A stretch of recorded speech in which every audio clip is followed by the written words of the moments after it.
Hello दोस्तों, स्वागत है आपका हमारे चैनल में। कैसे हैं आप लोग? उम्मीद करता हूं कि सब बढ़िया होंगे। दोस्तों, आज हम फिर से आपके लिए लेकर आए हैं एक शानदार वीडियो जिसमें हम जानने वाले हैं अरूबा कंट्री के बारे में। अरूबा जल क्रीड़ा प्रेमियों के लिए एक स्वर्ग है। यदि आप साहसिक छुट्टी की तलाश में हैं तो ये एक उत्कृष्ट जगह है। अपने क्रिस्टल साफ पानी और निरंतर व्यापारिक हवाओं के साथ Aruba windsurfing, kite boarding, kayaking, paddle boarding, snorkelling जैसी रोमांचक जल गतिविधियों की एक श्रृंखला प्रदान करता है। अरूबा के समुद्र तट अपनी मुलायम रेत, ठंडी हवाओं और क्रिस्टल साफ पानी के लिए जाने जाते हैं। दोस्तों, एक बार यहाँ पर आप चले गए तो वापस नहीं आ पाएंगे, क्योंकि यहाँ का वातावरण आपको वहाँ रुकने पर मजबूर कर देगा। चलिए दोस्तों, वीडियो शुरू करते हैं और जानते हैं अरूबा के बारे में। इसके बारे में जानने के लिए हम आपको थोड़ी और गहराई में लेकर चलते हैं। इससे पहले दोस्तों, यदि आप हमारे चैनल पर नए हैं तो चैनल को सब्सक्राइब करना ना भूलें और वीडियो को बिना स्किप किए आखिर तक देखिएगा। अरूबा एक अद्वितीय स्थान है जो दक्षिण अमेरिका और कैरेबियन टेक्टोनिक प्लेटों के बीच की एक सीमा पर है। अरूबा कैरेबियन सागर में लेजर एटलांटिस के दक्षिण पश्चिम में स्थित द्वीप, कुराकाओ के उत्तर पश्चिम में लगभग 80 किलोमीटर और पैरागुआना के वेनेजुएला प्रायद्वीप से 29 किलोमीटर उत्तर में स्थित है।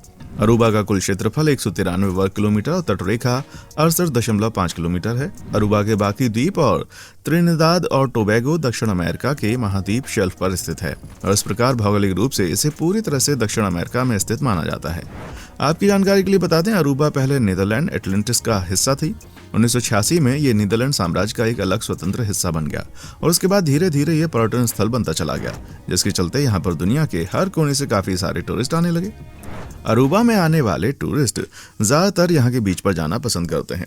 यहाँ पर जो दक्षिण और पश्चिम में मौजूद सफेद रेत वाले समुद्र तट, उत्तर पूर्व में थोड़े अतरंगी समुद्र तट और बाकी जगह जो रेगिस्तान से घिरी हुई है, इसका वातावरण लोगों को अपनी ओर आकर्षित करता है। अरूबा की राजधानी की बात करें तो वो ओरांजेस्टेड है, जो मुख्य बंदरगाह भी है। इसके अलावा अरूबा अपने सबसे चौड़े बिंदु पर 32 किलोमीटर लंबा और 10 किलोमीटर चौड़ा है। इस द्वीप में बड़े पैमाने पर चूना पत्थर के जमाव से ढकी हुई आग्नेय चट्टानें और ये मूंगा चट्टानों से घिरा है। अरूबा का सबसे हाईएस्ट पॉइंट माउंट जर्मनोटा है, जो समुद्र तल से 620 फीट ऊपर है। यह क्षेत्र अरूबा लावा के रूपांतरित ज्वालामुखी चट्टानों के बाहरी क्षेत्र में विकसित हुआ है और इसमें दोषों द्वारा नियंत्रित पूर्व से पश्चिम तक चलने वाली घाटियां हैं। अरूबा का दक्षिण पूर्वी भाग मुख्य रूप से नियोजीन और योवा चूना पत्थर संरचनाओं द्वारा परिभाषित किया गया है। खड़ी ढलान वाली पहाड़ियों के बीच एक ऐसा पर्वत है जो काफी शानदार और देखने लायक है। जी हाँ, इस पर्वत को हुईबर्ग के नाम से जाना जाता है, जो कि 560 फीट तक ऊंचा है। अरूबा के उत्तरी समुद्र में आमतौर पर गहरे नीले रंग चट्टानी इलाके के साथ उबड़ खाबड़ पानी की विशेषता होती है और इसमें ज्यादातर लहरदार मूंगा चूना पत्थर की छतें होती हैं, जो छोटे रेतीले खाड़ियों से घिरी होती हैं, जिन्हें पापियामेंटो बोका कहा जाता है, जिसका अनुवाद होता है अंग्रेजी में मुंह। अरूबा की समुद्री छतें उनके घुमावदार या उत्तर पूर्व तटों पर सबसे प्रमुख हैं। इन क्षेत्रों में कुछ छतें विस्मृत मंच और खड़ी कोणीय बेस्कलोप प्रदर्शित करती हैं। इसके विपरीत द्वीपों के लीवार्ड या दक्षिण पश्चिम किनारों पर छतों पर सक्रिय प्लेटफॉर्म और हल्के बैकस्लोप होते हैं। कभी कभी विशेष रूप से अरूबा के दक्षिण पश्चिमी हिस्से में बैकस्लोप कम दिखाई देते हैं। बैकस्लोप यानी कि ढलान ये थोड़ी बहुत खतरनाक जरूर होती है, क्योंकि ये बहुत ही स्लिपरी होती है, लेकिन ये फिर भी पर्यटक इसको देखना पसंद करते हैं। यहाँ कुछ स्थानों पर डायराइट के विशाल शिलाखंडों को एक दूसरे के ऊपर विशेष रूप से रख दिया गया है। आपकी प्राकृतिक जानकारी के लिए बता दें, अरूबा में बंजर मिट्टी है, जहाँ पर प्राकृतिक सिंचाई बहुत कम या बिल्कुल नहीं होती। अधिकांश पीने का पानी समुद्र जल को अलवीकरण करके प्राप्त किया जाता है।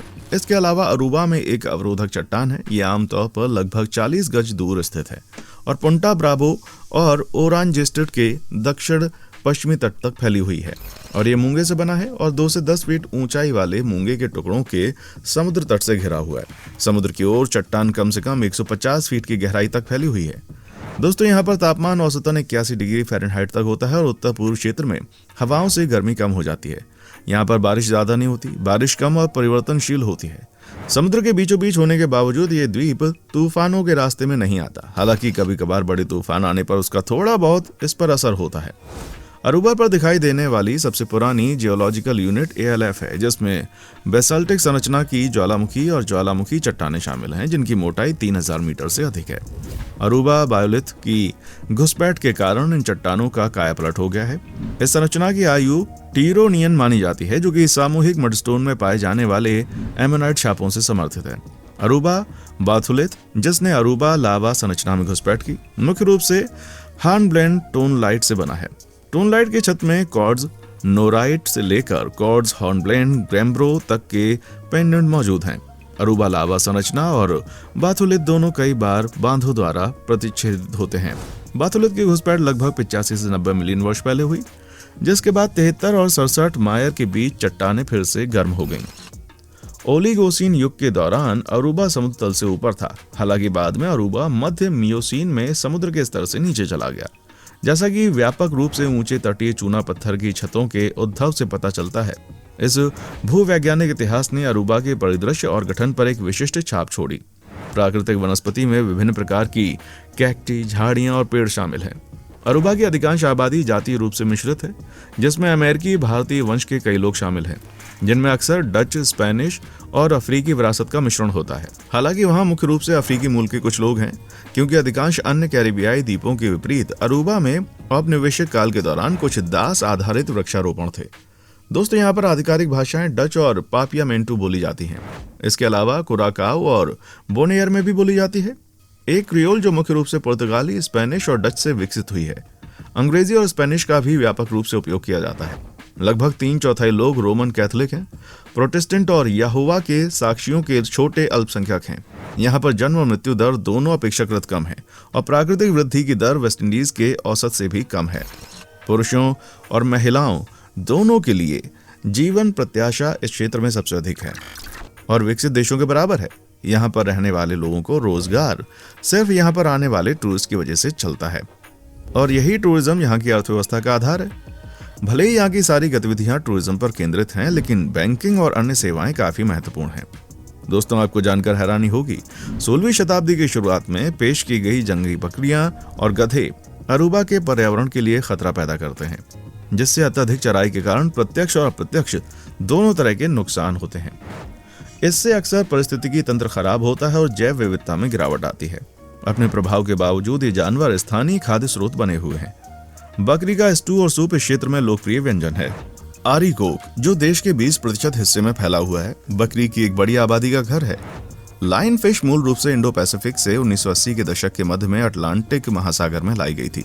उनकी आबादी तब से बढ़ गई है। यहाँ के गोताखोर इन लाइन फिश को मारकर उनकी आबादी कम करने का प्रयास करते हैं।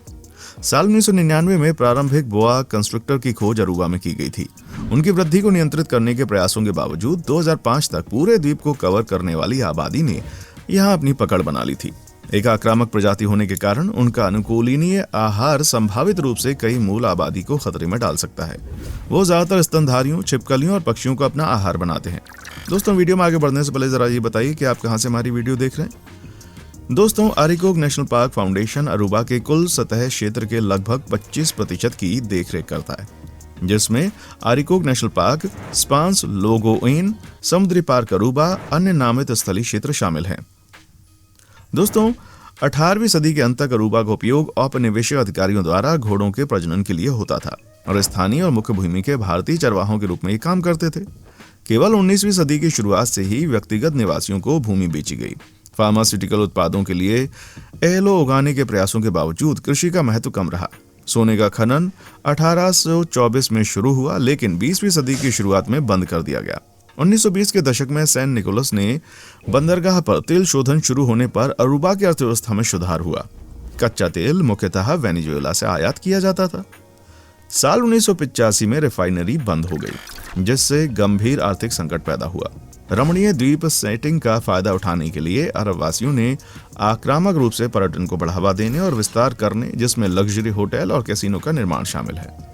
रिफाइनरी 1990 में फिर से खुली और 1993 तक पूर्ण उत्पादन शुरू कर दिया गया, लेकिन कई वर्षों तक घाटे में चलने के बाद साल 2012 में फिर से बंद हो गई। डेटा प्रोसेसिंग क्षेत्र को विकसित करके अर्थव्यवस्था इंटरनेशनल फाइनेंशियल सर्विस में विविधता लाई गई। इस द्वीप में एक अंतरराष्ट्रीय हवाई अड्डा और स्टीम शिप और क्रूज जहाज सेवाओं द्वारा बाहरी दुनिया से जुड़ा हुआ है। स्थानीय मुद्रा अरूबन फ्लोरिन है, जो अमेरिकी डॉलर से जुड़ी है। द्वीप के शुरुआती निवासी अरावक भारतीय थे, जो कि अपने पीछे लाल गुफा चित्र और मिट्टी के बर्तन और पत्थर के औजार छोड़ गए थे। 1499 में स्पेन द्वारा अरूबा पर दावा किए जाने के बाद यह समुद्री डकैती और तस्करी का केंद्र बना। साल 1636 में से ले लिया गया। गयाडच और डच वेस्ट इंडीज कंपनी द्वारा कब्जा किया गया। नीदरलैंड एंटलिस के हिस्से के रूप में नेपोलियन युद्धों के दौरान अरूबा कुछ समय के लिए ब्रिटिश शासन के अधीन गया। लेकिन 1816 में नीदरलैंड को वापस लौटाया गया। साल 1920 के दशक में सेंट निकोलस एक तेल रिफाइनरी का निर्माण होने के कारण अर्थव्यवस्था कमजोर रही, जिसने जीवन स्तर में नाटकीय रूप से वृद्धि की। शेष कैरेबियन, संयुक्त राज्य अमेरिका, वेनेजुएला, यूरोप से आप्रवासन ने जनसंख्या में पर्याप्त वृद्धि में योगदान दिया। अपनी नई आर्थिक ताकत के बावजूद अरूबा राजनीतिक रूप से अटलांटिस के मुख्य द्वीप कुराकाओ के अधीन रहा। तो आज की वीडियो में बस इतना ही। उम्मीद करता हूँ आपको अरूबा के बारे में जानकर वहां पर छुट्टियां एंजॉय करने का मन किया होगा। आपको मेरी राय यह है कि आपको एक बार जरूर यहां पर जाना चाहिए। वीडियो कैसी लगी कमेंट सेक्शन में आकर बताएं। वीडियो को लाइक, शेयर और सब्सक्राइब करें। देखने के लिए शुक्रिया।